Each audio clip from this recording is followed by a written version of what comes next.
हाँ जी, आपका नाम है ऋषभ। ये आपकी डिटेल है और इसके हिसाब से कुंडली बनी है मकर लग्न की। राशि आपकी वृश्चिक है और ये कुंडली देखो जी आपकी यहाँ पे मैंने बना रखी है। आपने सवाल लिख के भेजे हैं कि एक तो आपकी पत्नी से आपकी नहीं बनती, और भी आपने बोला है काम काज में दिक्कतें हैं, लाइफ में और भी चिंता परेशानियाँ रुकावटें हैं, डर लगना, ऐसी लाइफ में दिक्कतें आ रही हैं, ऐसा क्यों हो रहा है। तो उसका देखो जी कारण जो है एक तो आपकी जो लाइफ में दिक्कत आ रही है उसका सबसे बड़ा कारण है ये राहु। क्योंकि यहाँ पे देखो राहु की चल रही है आपकी दशा। ये राहु बड़ा कारण नीच का बैठा है। बाकी जो पत्नी से आपके लड़ाई झगड़े होते हैं उसका कारण चंद्रमा है जो कि नीच का, वो भी आपको मैं विस्तार में समझाऊंगा ऐसा क्यों है। तो सबसे पहले आप ये समझो कि जो कुंडली आपकी बनी है इसमें है 12 घर। 12 घर मैं लिख देता हूँ।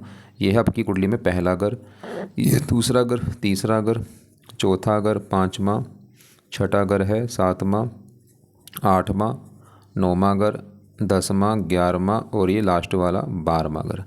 अब ये जो 12 घर हैं इन घरों से आपके जीवन के बारे में कुछ ना कुछ पता किया जाएगा। जैसे कि इस पहले घर से पता करेंगे आपका भाई शरीर कैसा होगा, आपकी हेल्थ कैसी होगी, स्वभाव, रंग रूप, पर्सनैलिटी आपकी, पहला घर देखा जाएगा। दूसरा घर है आपके धन का घर, धन जोड़ने का। तीसरा छोटे भाई बहन। चौथा घर आपकी है माता, मकान, वाहन। पाँचवा आपके बच्चों का है। छठा घर खराब घर होता है, रोग, शत्रु, कर्जा, इस घर से देखा जाता है। सातवां घर है पत्नी वाला घर। आठवां आपकी उम्र का घर है। नौवें घर से आपका भाग्य देखेंगे।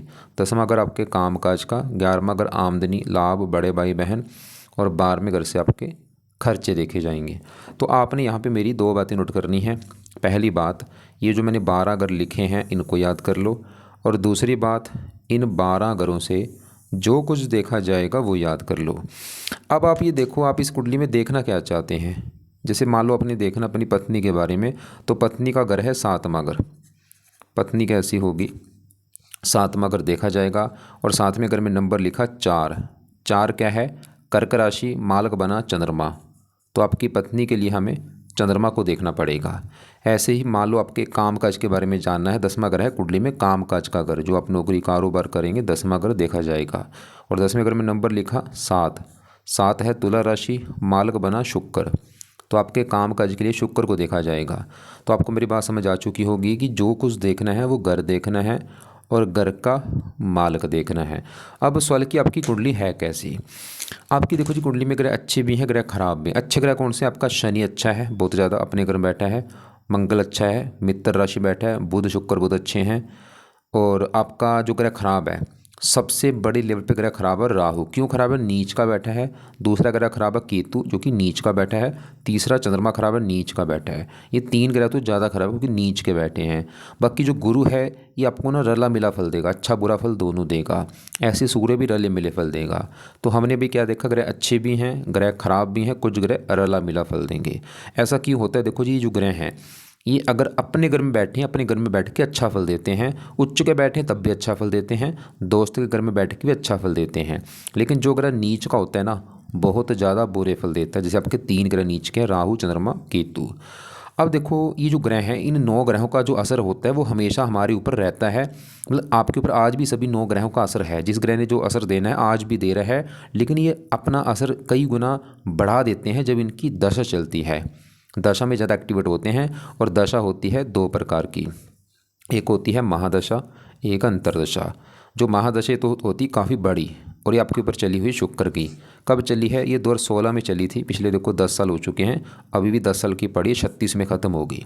मतलब इन 9 ग्रहों में आपके ऊपर जिस ग्रह का आज सबसे ज़्यादा असर है वो है शुक्र ग्रह, क्योंकि इसकी है महादशा। और दूसरा असर है राहु का, क्योंकि राहु की चल रही है अंतरदशा। कब से चली है, 10वां महीना 23 से चली है, और 10वां महीना भी 26 में ख़त्म हो जाएगी। तो आपको मेरी बात समझ आ रही होगी कि देखो फिर दोबारा समझो, असर आपके ऊपर आज भी सभी 9 ग्रहों का है। लेकिन मैंने क्या बोला, ज़्यादा जिस ग्रह का असर है वो है ये शुक्र, और दूसरा नंबर है राहु। अब सवाल कि दोनों ग्रह आपके कैसे, शुक्र तो है बहुत अच्छा आपका जिसकी बड़ी दशा है, लेकिन जो राहु है ना, ये आपका पूरी कुंडली में सबसे ज़्यादा अगर कोई ग्रह खराब है वो राहु है। और आपने देखना, आप चाहे देख भी लेना कि जब से राहु की दशा चली 10वां महीना 23 से, देख लो आप चाहे, तब से आपकी लाइफ में दिक्कतें, चिंता, परेशानी आपको आ रही होंगी। देख लो आप चाहे, 23 मतलब 23 आधा, 24 पूरा, 25 पूरा, अभी 26 है। पिछले वही 2.5 साल हो चुके हैं। देख लो आप, पिछले 2.5 साल से काफ़ी आपकी लाइफ में दिक्कतें परेशानियाँ आ रही होंगी। अब सवाल कि राहु क्यों खराब है? राहु खराब होने के हैं 2-3 कारण।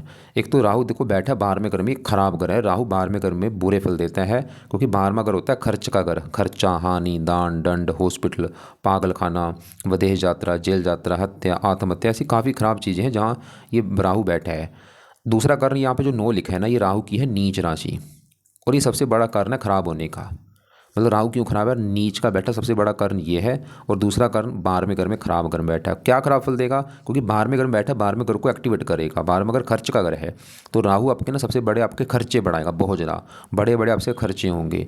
और भी काफ़ी 12वां घर हॉस्पिटल का है, बीमार कर देगा। 12वां घर विदेश का होता है, विदेश संबंधी भी अगर इच्छा पैदा करेगा वहाँ पर भी जाकर दिक्कत आएगी आपको। या 12वां घर नींद का है, नींद में दिक्कतें, पैरों में कष्ट, आँखों में कष्ट। सपने का है, सांपों के सपने आना, ऐसी और भी मतलब बहुत सारी दिक्कतें देगा लाइफ में। आपके काम काज में दिक्कतें, चिंता, परेशानियाँ, रुकावटें, कुछ कारण जो पत्नी वाली दिक्कत आने का वो राहु भी थोड़ा सा कारण है, क्योंकि रात्रि का सुख यहाँ से देखा जाता है। और भी देखो ये बात, इसकी ना दृष्टियाँ भी हैं। 5वीं पड़ रही है चौथे घर के ऊपर, इसकी दृष्टि भी खराब होती है। चौथा घर शत्रु राशि, यहाँ पे जो 1 लिखा मंगल का घर है, दुश्मन के घर को देखेगा, चौथे घर को खराब। मतलब राहु आपको मकान, गाड़ी, भूमि, परेशान, इनको लेके चिंता देगा।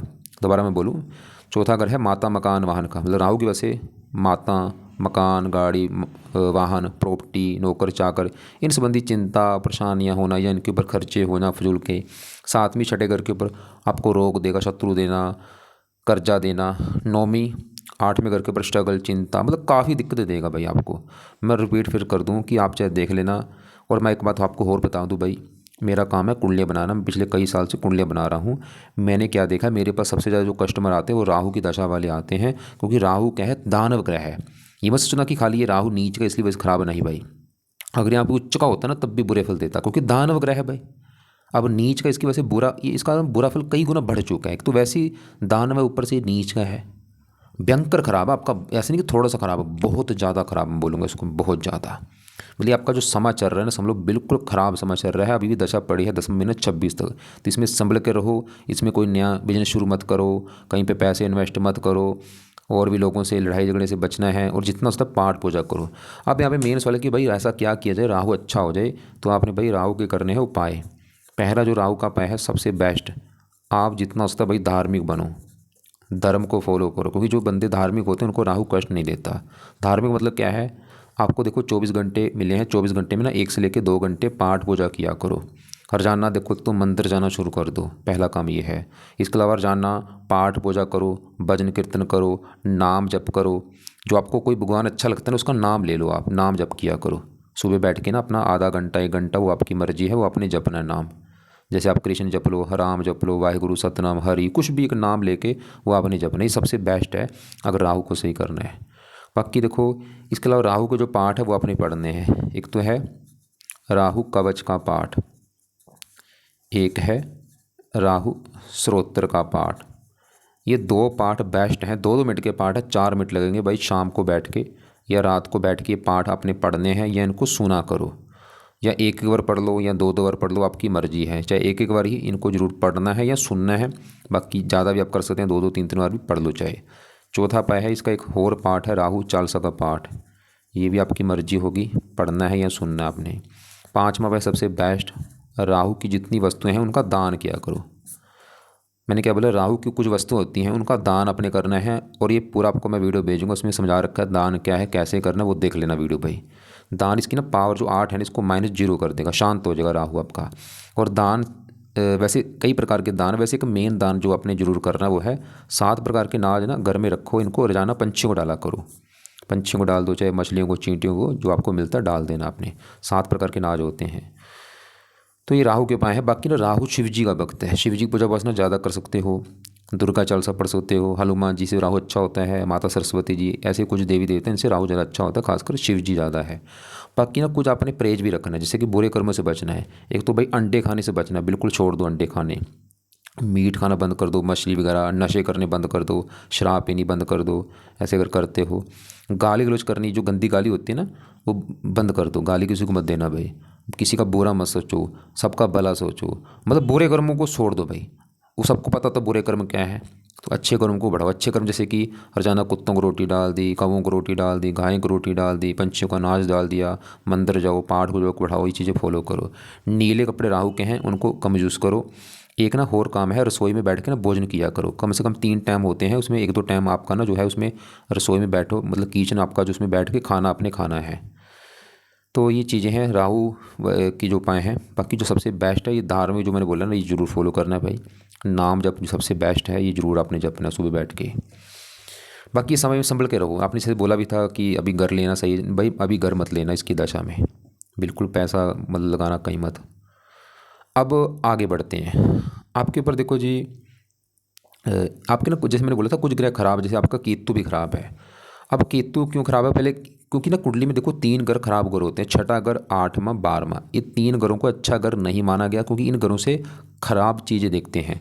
अब छठा घर जो है ये भी खराब घर होता है। इस घर से देखा जाता है रोग, कर्जा, शत्रु, कोर्ट कचहरी, चोरी, ठगी। अब यहाँ पे जो केतु बैठा है ये भी खराब है। उसका कारण जो सबसे बड़ा है, यहाँ पे जो 3 लिखा है ना, ये मिथुन राशि है, जो कि केतु की नीच राशि है। तो केतु क्यों खराब है, नीच का बैठा है, और ये भी आपको बुरे फल देगा। लेकिन बुरे फल ज़्यादा कब देगा, दशा में। आज भी दे रहा होगा थोड़े बहुत, लेकिन दशा में बुरे फल ज़्यादा। क्या बुरे फल देगा, छठा घर रोग, केतु आपको रोग देगा। छठा घर कर्जा, ये आपको कर्जा देगा। शत्रु का घर शत्रु देगा। अब इसके तो पाठ अभी चलो रहने दो, कोई फिर पाठ देखो ज़्यादा हो जाएंगे। वैसे ना इसका चलो एक दान आप कर दिया करो। वैसे करना है पाठ बाद में, चाहे कुछ महीनों के बाद शुरू कर देना, लेकिन इसका ना दान अभी शुरू कर देना। दान भी आपको मैं वीडियो भेजूंगा, उसमें देख लेना क्या है दान, ताकि शांत हो। वैसे इसका एक मेन दान है, कुत्तों को रोजाना रोटी डालो। और इसका जो पाठ अगर करना भी पड़े वो है केतु कवच का एक पाठ है, वो पढ़ लेना बाद में भी नहीं। अब आपका एक सवाल था पत्नी को लेके। 7वां घर देखो जी, कुंडली में कोई भी जो लड़का चाहे लड़की, 7वां घर उसके पति पत्नी का होता है। अब आप एक लड़के, 7वां घर बनेगा आपकी पत्नी का घर। और 7वें घर का देखना पड़ेगा मालक कैसा है। 7वें घर में 4 लिखा, मालक कौन है, चंद्रमा। इस चंद्रमा को देखना पड़ेगा कि अच्छा है या बुरा है। अच्छे का मतलब है कि कहाँ बैठा है, कौन से अच्छे बुरे घर में है। अब चंद्रमा देखो जी बैठा है 11वें घर में, घर तो अच्छा है, बड़ी अच्छी बात है कि घर अच्छे में बैठा है। लेकिन वहाँ पे जो 8 लिखा है ना, ये वृश्चिक राशि जो कि चंद्रमा की है नीच राशि, ये गड़बड़ हो चुकी। नीच का बैठ चुका है चंद्रमा। मतलब नीच का जो मैंने अभी आपको बोला है, ग्रह जो होते हैं ना नीच का बहुत ज़्यादा बुरे फल देता है। ये ग्रह अगर अपने घर में है, जैसे मान लो एक इंसान है, जैसे मान लो मैं हूँ, मैं अपने घर में बैठा हूँ, मैं अपने घर का अच्छा करूँगा। मैं अपने दोस्त के घर में जाऊँगा, वहाँ पर भी अच्छा करूँगा। लेकिन मेरे घर में अगर कोई मेरा दुश्मन आएगा, वो घर का नुकसान करेगा। ऐसी कंडीशन इन ग्रहों की हैं। अपने घर का, दोस्त के घर का, उच्च राशि जो होती है उनका अच्छा करते हैं। अब चंद्रमा जो कि आपका है खराब, क्योंकि नीच का बैठा है। क्या खराब फल देगा, क्योंकि पत्नी वाले घर का मालिक नीच का बैठा है, पत्नी को लेकर दिक्कत पैदा करेगा आपको। पत्नी से लड़ाई झगड़े होना, या विवाह में देरी होना, पत्नी से का बीमार होना, कुछ ना कुछ पत्नी वाली चिंता हो गई। आपने बोला भी था पत्नी से नहीं बनती, सबसे बड़ा कारण ये चंद्रमा है। कुछ 1-2 कारण और भी, वो आपको मैं बताऊंगा, लेकिन बड़ा कारण चंद्रमा है जो पत्नी वाली दिक्कत आ रही है। और पत्नी वाली दिक्कत बढ़ेगी आपकी चंद्रमा की दशा में। जैसे अभी दशा तो इसकी है नहीं, लेकिन जब इसकी कभी दशा होगी ना आपके ऊपर, उस समय पत्नी वाली दिक्कत आपकी ज़्यादा आएंगी आपको। उस समय लड़ाई झगड़े आपके बढ़ जाएंगी। और ये दशा आपको मैं दिखा भी देता हूँ कब है। वैसे ना आपको चार्ट में अलग से भेजूंगा इनके दशा वाले। इसकी बड़ी दशा चलेगी आपकी 42 में चलेगी, 52 तक है बड़ी दशा। ये छोटी दशा आपकी ना ये पीछे निकली है, 20 से लेकर 22 तक थी। तीसरी दशा भी वैसे होती है। तीसरी दशा आपकी यहाँ पे ये आएगी। हाँ, इसमें दिक्कतें आपकी बढ़ेंगी अभी 23/5/26 में ना, अगले महीने से 8 महीने तक। इसमें भी आपकी पत्नी वाली दिक्कतें ज़्यादा आएंगी 5 महीना से 8 महीने तक, क्योंकि तीसरी दशा चंद्रमा की चलेगी। अगर आप चाहते कि भाई मैं ऐसा क्या करूँ ये पत्नी वाली दिक्कत ना हो, तो चंद्रमा के आपने करने हैं उपाय। पहला उपाय है चंद्रमा का चंद्र कवच का पाठ है वो पढ़ लो। दूसरा है चंद्र स्तोत्र का पाठ पढ़ लो। और तीसरा चंद्रमा का दान आपने करना है सोमवार को। क्या है दान, वीडियो अलग से भेज दूंगा। और चौथा उपाय है, इसके देवता हैं शिव जी। शिव जी की पूजा उपासना करो। अब देखो राहु के भी देवता हैं शिव जी, चंद्रमा के देवता शिव जी, मतलब शिव जी से आपके दोनों ग्रह अच्छे होंगे। और मोती धारण मत करना। बाकी वाइट कपड़े भी सोमवार को कम यूज़ किया करो। तो आपके अभी देखो हमने ग्रहों की जो बात की, राहु देखा वो खराब है, केतु देखा वो खराब, चंद्रमा देखा वो खराब। अब आपके यहाँ पे मैं शनि की बात करता हूँ। 100 में से 90% अच्छे फल देगा, थोड़ा सा बुरा फल भी। तो शनि पहले देखो कहाँ बैठा है, पहले घर में। आपको अभी मैंने जो 12 घर बोले थे कि 7वां घर है पत्नी वाला घर, 5वां बच्चों का घर है, चौथा माता का आपकी का, तीसरा छोटे भाई बहन है। ऐसे पहला घर आपका घर है। मतलब आप कैसे होंगे भाई, आपका शरीर, स्वभाव, रंग रूप कैसा होगा, पहला घर देखा जाएगा। और पहले घर में लिखा 10 नंबर। 10 मकर राशि मार्ग शनि देखना पड़ेगा, और शनि इसी घर में बैठा है। मतलब आपका शनि क्यों अच्छा है, क्योंकि पहला घर शनि का ही घर है। जैसे आपको मैंने अभी बोला था ना कि मान लो मेरा घर है, मैं अपने घर में हूँ, ऐसी ग्रह हैं, अगर ये अपने घर में बैठे अपने घर का अच्छा करेंगे। अब शनि क्यों अच्छा है, ये पहला घर शनि का घर है, अपने घर बैठा है, शश योग बना है भी योग कार, कई कारण शनि बहुत अच्छा है। क्या अच्छा करेगा, पहले घर का अच्छा कर देगा। पहला घर आपका शरीर, हेल्थ, स्वभाव, रंग रूप, पर्सनैलिटी, सर, मस्तक, इन चीज़ों को अच्छा कर देगा। मतलब शनि फिर भी आपके शरीर को अच्छा रखेगा, आपकी हेल्थ अच्छी, स्वभाव अच्छा, रंग रूप अच्छा, पर्सनैलिटी, सर, मस्तक अच्छा, आप काफ़ी बुद्धिमान होंगे, गुणी होंगे, समझदार होंगे। और शनि एक और घर का मालिक है, दूसरे घर का भी। दूसरा घर धन का घर है, परिवार, वाणी, दूसरे घर में 11 लिखा मालिक शनि। शनि फिर भी आपको धन देता रहेगा भाई, और शनि की दशा आपकी अच्छी जाएगी भाई, उसमें धन आपकी लाइफ में ज़्यादा होगा, आप ज़्यादा मतलब धन कमाएंगे, परिवार को अच्छा, वाणी अच्छी, इसकी दृष्टियाँ भी हैं। तीसरी यहाँ पे मेहनती सासी बनाएगा, दसम पड़ेगी 10वें घर के ऊपर उच्च राशि, काम काज के लिए अच्छा है, पिता, सरकार, मान प्रतिष्ठा। लेकिन ये बुरा फल क्या देगा, इसकी 7वीं दृष्टि पड़ेगी पत्नी वाले घर के ऊपर। यहाँ पे चंद्रमा के घर को देखेगा, पत्नी वाले घर को थोड़ा सा खराब करेगा, मतलब विवाह में थोड़ी सी देरी होना, या विवाह के बाद थोड़ा सा पत्नी से मनमुटाव होना। तो थोड़ा सा पत्नी से अगर मनमुटाव होता है, शनि भी थोड़ा सा कारण है, थोड़ा सा, ज़्यादा नहीं, वैसे बड़ा कारण चंद्रमा है। बाकी देखो जी, आपकी चौथे घर में बुध शुक्र की अगर बात करूँ, चौथा घर किसका होता है पहले ये समझो। चौथा घर है आपकी माता का घर है। माता कैसी होगी, चौथा घर आपके पास मकान कैसा होगा, गाड़ी कैसी होगी, भूमि, संपत्ति, नौकर चाकर, ये चौथे घर को देखा जाएगा। और चौथे घर में क्या लिखा, एक मेष राशि मालक मंगल, इसके लिए हमें मंगल को देखना पड़ेगा। मंगल तो अच्छा है, इसकी अभी बात मत करता हूँ। और मंगल के अलावा चौथे घर में बुध शुक्र को भी देखा जाएगा। तो इन दोनों की अगर बात करूँ, पहले शुक्र की बात करते हैं। देखो आज आपके ना ऊपर क्योंकि बड़ी दशा शुक्र की है, शुक्र का बड़ा असर है। तो शुक्र बैठा है चौथे घर में, देखो है तो यहाँ पे मंगल घर में, मंगल को मानता है दुश्मन, लेकिन फिर भी शुक्र क्या है, इस कुंडली में है योग कारक ग्रह है, और ये इस घर का कारक भी है। और साथ में बुध के बैठा, दोनों है दोस्त, दोनों है योग कारक। यहाँ पे एक योग बना है, इसे कहते हैं लक्ष्मी नारायण राज योग, मतलब दोनों आपको अच्छे फल देंगे। अब शुक्र अच्छा फल क्या देगा, शुक्र है 2 घरों का मालिक, उन 2 घरों को लेकर अच्छे फल देगा। तो शुक्र का इस कुंडली में जो घर है ये 10वां घर, और 10वां घर है आपके काम काज का घर, नौकरी कारोबार जो करते हो 10वां घर। पिता का भी घर है, सरकारी काम, मान प्रतिष्ठा, 10वां घर। 10वें घर में क्या लिखा, 7, माल शुक्र चौथे घर से 10वें घर को देख रहा है। मतलब शुक्र जो अच्छे फल देगा आपके काम काज के लिए अच्छा है, पिता सुख अच्छा लेकर बैठा है, सरकार, मान प्रतिष्ठा। और शुक्र एक और घर का मालिक है, इस 5वें घर का भी। 5वां घर है संतान का घर, पढ़ाई, बुद्धि। 5वें घर में 2 लिखा माल शुक्र, ये आपको संतान का भी सुख लेके बैठा है, संतान होगी बल्कि फ़ायदा होगा आपको, पढ़ा लिखा बनाएगा, बुद्धिमान। और शुक्र चौथे घर में बैठा है माता मकान वाहन के घर में, इस घर का भी अच्छा करेगा कि आपको लाइफ में अच्छा घर, अच्छी गाड़ी, मकान, वाहन, ये सुख मिलेंगे। तो ये शुक्र अच्छे फल देगा। बाकी शुक्र देखो जो गड़बड़ यहाँ पे हो रही है वो क्या है, ये अस्त होकर बैठा है, इसका ना अच्छा फल जो है कम हो चुका है, बिल्कुल मृत हो चुका है, डेड हो चुका है। अच्छे फल का लेवल जो है देगा अच्छे फल, लेकिन अच्छे फल कम हो रहे हैं क्योंकि अस्त है। तो इसके लिए ना वैसे कई उपाय, लेकिन क्योंकि यहाँ पे देखो क्योंकि शुक्र अच्छा है, खराब तो नहीं है। हाँ अगर खराब होता है इसके मैं आपको उपाय ज़्यादा बोलता हूँ, क्योंकि अच्छा बस इसके अच्छे फल बढ़ाने हैं। तो उसके लिए 2 आप उपाय कर लेना। पहला उपाय है शुक्र का ना मंत्र जाप करो, और ये मंत्र आप चाहे 1 माला कर लो, 2 कर लो, 3 कर लो, 4 कर लो, वो आपकी मर्जी है। मंत्र है ओम शुम शुक्राय नमः, ओम शुम शुक्राय नमः। जब भी आपका टाइम लगता है सुबह शाम आप कर लेना भाई। दूसरा उपाय है इसका ना रत्न धारण कर लेना। इसका रत्न या तो ओपल कर लो, या वाइट टोपाज कर लो, या जरकन कर लो, या डायमंड कर लो, जो रत्न आपको लगता है कर लेना। डायमंड तो वैसे महंगा हो तो उसको रहने दो, वैसे 3 रत्न जो है मेन, ओपल, जरकन, वाइट टोपाज, इसमें से कोई एक रत्न ले लो और लेके चांदी में जड़वा के शुक्ल पक्ष के पहले शुक्रवार को धारण कर लेना आपके वेट के हिसाब से। अगर आपका वेट 70 किलो है, 7.25 रत्ती का कर लो, 80 है तो जहाँ 8.25 का कर लेना। बजट है कर लो, जहाँ बाद में अभी वैसे आपने बोला लोन हो रहे हैं भाई छोड़ दो, चलो कोई बात नहीं। ये मंत्र करते इससे भी काम चल जाएगा, ये मंत्र का रत्न से भी कई गुना बेस्ट है। तो रत्न रहने दो, कभी चलो आगे पैसे कभी होंगे कर लेना, अभी मंत्र फिलहाल करो। अब इसका ना फायदा क्या होगा, शुक्र का मंत्र, इसका बल बढ़ेगा, और बल बढ़ेगा ये अच्छे जो हैं, जैसे 10वें घर का मालक है, काम काज और अच्छा चलेगा, पिता, सरकार, मान प्रतिष्ठा। 5वें घर का मालक है संतान, पढ़ाई। लेकिन यहाँ पे देखो एक और बात है, 5वां घर मैंने आपको बोला संतान का घर है, 5वें घर में 2 लिखा माल शुक्र। 5वें घर का माल कौन है, शुक्र। तो शुक्र आपकी संतान का सुख लेके बैठे कि आपको संतान होगी, सुख मिलेगा। और शुक्र देखो यहाँ पे ना संतान के घर में सूर्य जो आके बैठे ना, आपकी संतान के लिए सूर्य को भी देखा जाएगा। और सूर्य थोड़ी सी गड़बड़ करेगा, क्योंकि सूर्य 5वें घर में यहाँ पे बैठा है, शुक्र घर में। शुक्र है इसका दुश्मन, और सूर्य जो है इस कुंडली में सूर्य का जो अपना घर है ना वो 8वां घर है, और 8वां घर खराब घर है। ये 8वें घर का जो डिपार्टमेंट मिला है शुक्र को मिला, क्योंकि 8वें घर में देखो 5 लिखा मालक सूर्य, और 8वां घर इसका होता है खराब चीज़ों का, आयु, मृत्यु, कष्ट, लंबी बीमारी, दुर्घटना, गुप्त रोग। तो ये चीज़ें उठ के कहाँ चलेगी, संतान वाले घर में। मतलब सूर्य ने थोड़ा सा आपको संतान संबंधी चिंता देगा। वो चिंता क्या होगी, कन्फर्म बता पाना मुश्किल है। जैसे कि या तो आपकी पत्नी का गर्भपात हो सकता है, या संतान में देरी होगी, संतान देरी से होगी, या लड़की ज़्यादा होगी, कुछ ना कुछ चिंता होगी आपकी, या संतान को कोई कष्ट होगा। अगर है ऐसी दिक्कत, ये सूर्य कारण है भाई आपका। तो इसके लिए ना आप धार्मिक बनो, जितना से धर्म को फॉलो करो, नाम जप करो, भजन कीर्तन करो, मंदिर जाओ, पाठ पूजा करो, इससे कष्ट दूर होगा। वैसे इसके खुद के पाठ भी हैं, लेकिन चलो इसके खुद के पाठ फिलहाल रहने दो। वैसे धर्म को मतलब फॉलो कर लो, उससे भी काम चल जाएगा। अब आपके देखो जी, ये चौथे घर में बुध भी ठीक है, क्योंकि योग कारक है। बुध है इस घर का मालूम, नौवें घर का, भाग्य घर का। भाग्य देखना है नौमा, अगर नौवें घर में 6 लिखा, माल बुध, भाग्य से बुध चौथे घर में बैठा। बुध भी आपको भाग्यवंशी, मकान, गाड़ी, सुख दे देगा लाइफ में। 10वें घर को देख रहा है, काम काज के लिए अच्छा है। बाकी यहाँ पे जो तीसरे घर मंगल, ये भी अच्छा है आपको। देखो मैंने बोला था चौथा घर है, चौथा घर किसका था, घर माता, मकान, गाड़ी, भूमि, संपत्ति, नौकर चाकर। तो बुध शुक्र फिर भी आपको ये दिखा रहे हैं कि आपको लाइफ में चीज़ें मिलेंगी, मकान मान सुख मिलेगा।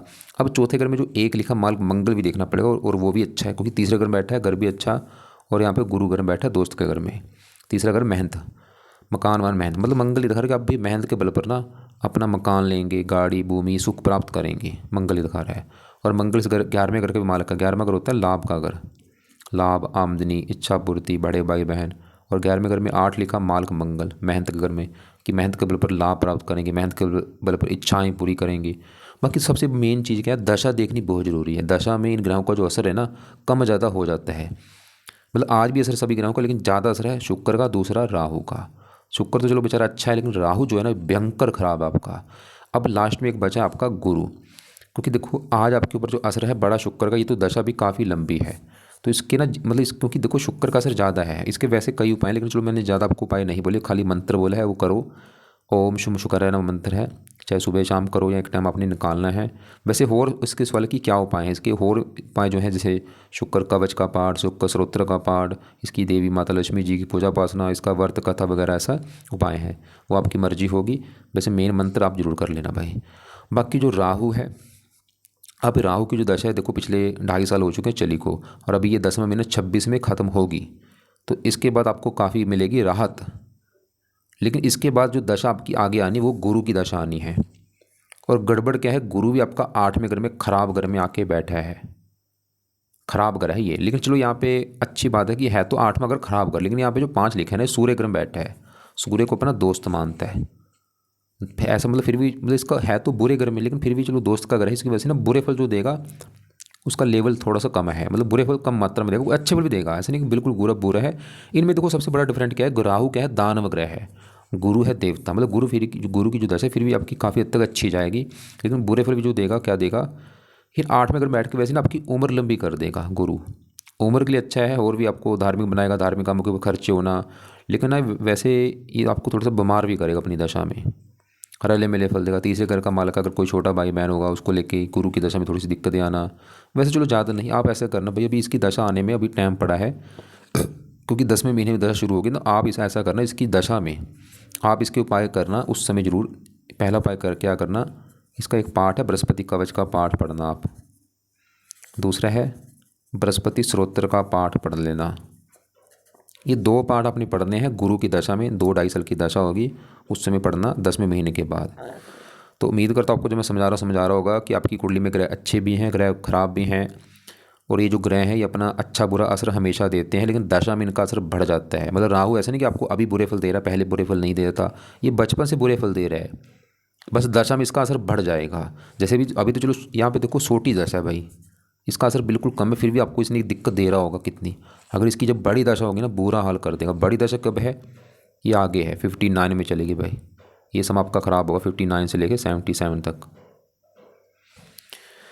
तो अब एक और बड़ा समझ लो कि आपने जो उपाय करने हैं, राहु के उपाय ज़्यादा करो, क्योंकि इसी की वजह से दिक्कत है। तो ये राहु के उपाय मैंने बोले हैं, धार्मिक खासकर बनना है। और पत्नी वाली दिक्कत आने का बड़ा कारण चंद्रमा है, और ये पत्नी वाली दिक्कत नहीं खाली और भी दिक्कतें देगा। 11वें घर को बैठा है वह, उस घर को ख़राब कर देगा, काम काज में लाभ ना होना, इनकम को लेकर दिक्कतें आना। तो राहु के ये उपाय जो हैं, ये शुभ पाठ पूजा हैं, शनिवार से शुरू कर लो या बुधवार से शुरू करके शाम को या रात को करो। चंद्रमा के जो उपाय हैं ये सोमवार से शुरू कर लेना, और इनको सुबह के टाइम करना है। शुक्र का मंत्र जब भी आपका टाइम लगे, केतु का दान कुत्तों को रोटी डालो, और बृहस्पति के पाठ बृहस्पति की दशा में शुरू करना अभी नहीं। रत्न आपको मैंने बोला वो बाद में चेक कर लेना, अभी रहने दो। और बाकी आपको मैंने प्रेज जो बोले हैं, अंडे वगैरह इनको छोड़ना है, मीट वगैरह। एक ना काम आपने और करना है भाई, एक ना आपकी जो कमाई उसमें से ना कुछ हिस्सा दान किया करो, पाँचवें हिस्सा या सातवें हिस्सा या 10वें हिस्सा दान करो आप। क्योंकि आजकल मैंने देखा लोग करोड़ों कमाते, कभी 5-10 रुपये का दान करते नहीं है, फिर बोलते हैं पैसा नहीं बढ़ रहा, जो धन खर्च हो रहा है। भाई ऐसा ही होता है, तो आप भी ऐसा काम मत करना भाई, अपना कुछ हिस्सा 5वां 7वां 10वां हिस्सा दान करो आप हर महीने। ऐसा नहीं कि कभी कर लिया कभी नहीं, हर महीने टीन बनाओ कि करना ही करना है। दान कहाँ पे करना है, कोई पिंगलवाड़ा हो, कोई अनाथ आश्रम हो, कोई वृद्धाश्रम हो, कोई पागलखाना, कोई अंधों का आश्रम हो, वहाँ पे जाओ, वो पैसे का दान करो। होगा क्या, 2 फायदे होंगे, कमाई कई गुना बढ़नी शुरू होगी आपकी, फजूल का धन खर्च नहीं होगा। बाकी बेईमानी से कभी पैसा मत कमाना। एक और आपके मैं दोबारा सवाल देख लेता हूँ। आपने बोला हनुमान चालीसा पढ़ता हूँ, हाँ ये सही है, राहु के लिए अच्छा, और भी गैर अच्छे होते हैं, क्या ठीक है, जो आप कर रहे हो करते रहो भाई। बाकी वाइट पत्नी वाला जो बोला मैंने, दिक्कत लोन लेना सही अभी भाई मत लो, राहु की दशा जब तक है। बच्चे कितने हो गए देखो, ये बता पाना मुश्किल, लेकिन बच्चे वाली अगर कोई दिक्कत है, राहु सूर्य के कारण है। एक काम हो, गर्भपात कभी मत करवाना पत्नी का, ना किसी को बोलना कभी गर्भपात के लिए, सबसे बड़ा पाप होता है, ब्रह्महत्या से कहते हैं। लगातार डर बना रहता है, क्योंकि राहु भाई इसका कारक है, ये तो मतलब काफ़ी दिक्कतें देता है बहुत सारी। बाकी कोई नहीं, आपका आगे समय सही हो जाएगा जब चलेगी गुरु की दशा। फिर भी उपाय जितना हो सकता किया करो, मतलब जब राहु की दशा खत्म होगी ना उसके बाद चाहे उपाय छोड़ भी देना, कोई बात नहीं। दान तो वैसे राहु का करते रहना जीवन भर, दान लाइफ टाइम करते रहना, लेकिन पाठ बाद में चाहे छोड़ देना, जब दशा खत्म होगी ना तो पाठ इसके चाहे छोड़ देना।